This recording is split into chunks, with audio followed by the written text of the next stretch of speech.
ہدایت کے لیے اپنے کلام کی سب سے قیمتی ترین آیت عبرت کے طور پر پیش کی،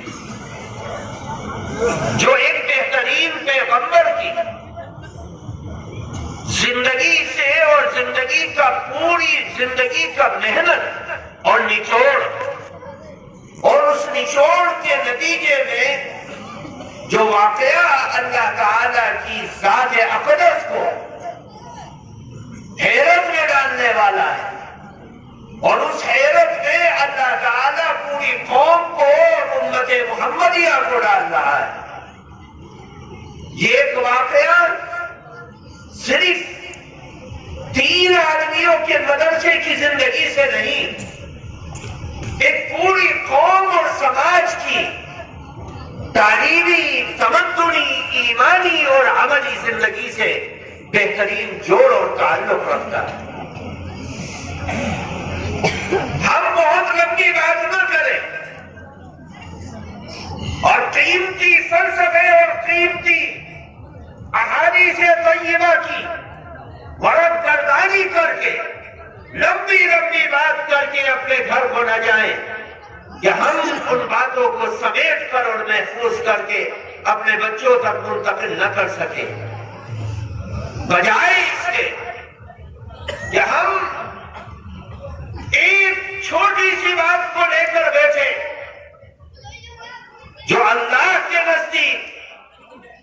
اللہ والوں کے نزدیک، اللہ کی پاکیزہ تعلیم کے نزدیک پوری قوم کو بدلنے کا ایک بہترین ذریعہ۔ اس لیے جو بات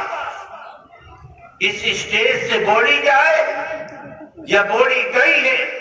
یا بولی جائے گی، اس کو قیمتی سرمایہ سمجھ کر یہاں پر اپنے ذہن و دماغ میں پیوست کریں اور لے کر جائیں، تاکہ سماج کے اندر ایک عملی پیغام آپ کے ذریعے سے پھیل جائے۔ افسوس اس بات کا ہوتا ہے کہ ہزاروں کا، لاکھوں کا مجمع آتا ہے اور وہ مجمع بڑے بڑے قیمتی بیانات کو سنتا ہے۔ آج ان قیمتی بیانات کو سننے کے لیے اسٹیج لگانے کی ضرورت نہیں ہے۔ آج تو بیانات کوئی ایک نام اپنے موبائل میں سرچ کرے اور سرچ کرنے کے بعد چاہے دنیا کے کسی بھی کونے پر بیان کرنے والا کوئی عالم، مفتی، قاری، مدبر، فلسفی، محدث، فقیہ، آپ اس کو اپنے موبائل کی فنگروں پر تلاش کر کے سن سکتے ہیں۔ آج سننا مشکل نہیں، لیکن سنانے والوں کی محتاج ہو گئی۔ بیان کرنے والے گاؤں در گاؤں، محلہ در محلہ، گلی در گلی، چوک در چوک، ممبر و محراب آج کھڑے ہو گئے۔ لیکن اگر یہ کہا جائے کہ بیان کرنے والے آئے تھے، تمہاری زندگی میں کتنی تبدیلی آئے، تو عمل کے خانے میں ادھورا، کچرا، ڈولا، لنگڑا، اپاہج، بیکار سے جواب ملتا ہے اور زندگی میں تبدیلی نہیں آ پاتی۔ لاکھوں کا مجمع اکٹھا کرنا مقصد ہے۔ مقصد یہ ہے کہ آپ لاکھوں روپے خرچ کر کے اور قیمتی سرمایہ کھپا کر لگا کر آپ آئے، کچھ لے کر جائیے، سمجھ کر جائیے، وچار کر کے جائیے، سوچ کر جائیے، اور اپنی زندگی، گھریلو زندگی سے لے کر چوک کی زندگی، محلے کی زندگی، گاؤں کی زندگی، علاقے کی زندگی، ملک کی زندگی، اس کے سرمایہ کو اکٹھا کرنے کے لیے ان زندگیوں کو بدلنے کی کوشش اور لائے عمل تیار کی۔ قرآن میں سب کچھ ہے، قرآن نے اندھیرے میں نہیں رکھا۔ آج قرآن کی ایک آیت لے لو، معمولی سی آیت، اگر ایک آیت قرآن کی دے دی جائے، وہی قرآن کی آیت ساری دنیا کے ایک ایک انسان کو کے اوپر اللہ تعالیٰ کے احسانات کتنے ہیں صرف 3 بول کے اندر انسان سمجھ سکتا ہے. وَجَعَلْنَا مِنَ الْمَاءِ كُلَّ شَيْءٍ حَيٍّ.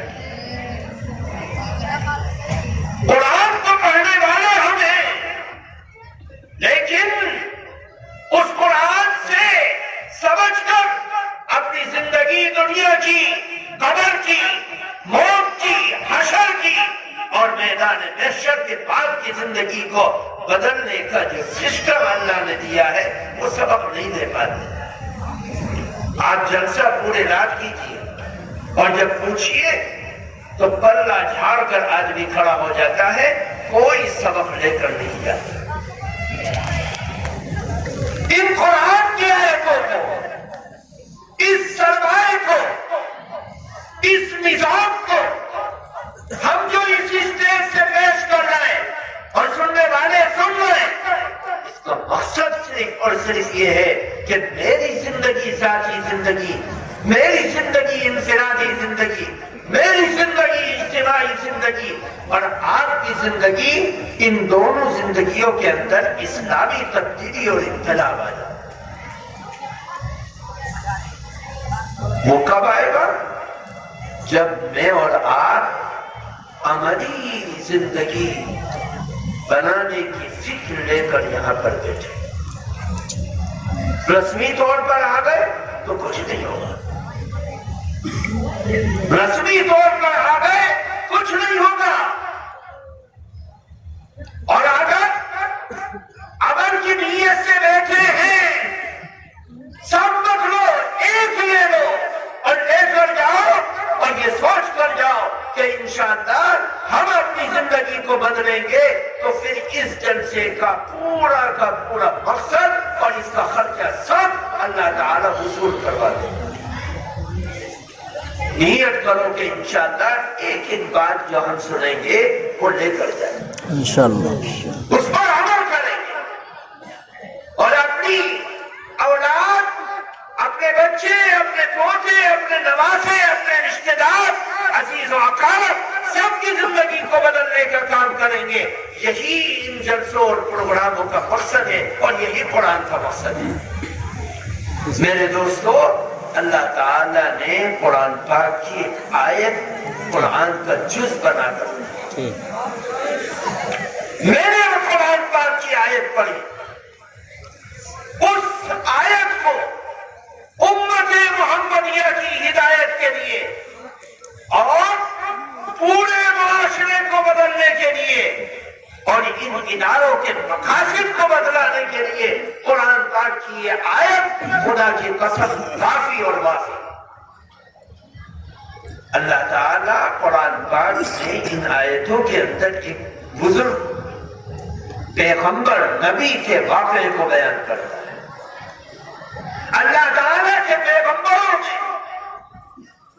یعقوب علیہ السلام بہت بڑے اللہ کے پیغمبر ہیں، بڑے عالی مرتبہ پیغمبر ہیں، بڑے جلیل القدر پیغمبر ہیں، جن کو اللہ تعالیٰ نے اتنا بڑا انعام عطا کیا کہ وہ صرف ابراہیم جو اللہ کے خلیل ہیں ان کی اولاد میں نہیں ہیں، بلکہ اسماعیل علیہ السلام کی بھی اولاد میں، اسحاق علیہ السلام کی بھی اولاد میں، اور جن کا خاندانی رشتہ اتنا عظیم المرتبہ ہے کہ اللہ تعالیٰ نے اپنے خلیل کو اپنا بتلایا، خلیل کے بیٹے کو اپنا بتلایا اور قرب ادا کیا، اور اس پورے خاندان اور پریوار کی اللہ تعالیٰ نے اپنی خاص رحمت، الفت، نگرانی اور نبوت اور رسالت کے ماحول میں ان کو بڑا بڑھا کر اوپر اٹھایا. ایک آدمی وہ ہے جس کو بچپنے میں نبوت سے کوئی واسطہ نہیں، جوانی میں نبوت سے کوئی واسطہ نہیں، لیکن اس کو 40 سال کی عمر کے بعد نبوت دے دی گئی. کافرانہ ماحول میں زندگی گزاری بچپنے کی، اور کچھ پتا نہیں تھا کہ سچائی اور ایمان کس چیز کا نام ہے اور قرآن کس چیز کا پیغام ہے. لیکن یعقوب علیہ السلام اللہ کے نبی میں سے ان نبیوں میں سے ہیں جن کو خاندان نبوت میں ماں کے پیٹ سے لے کر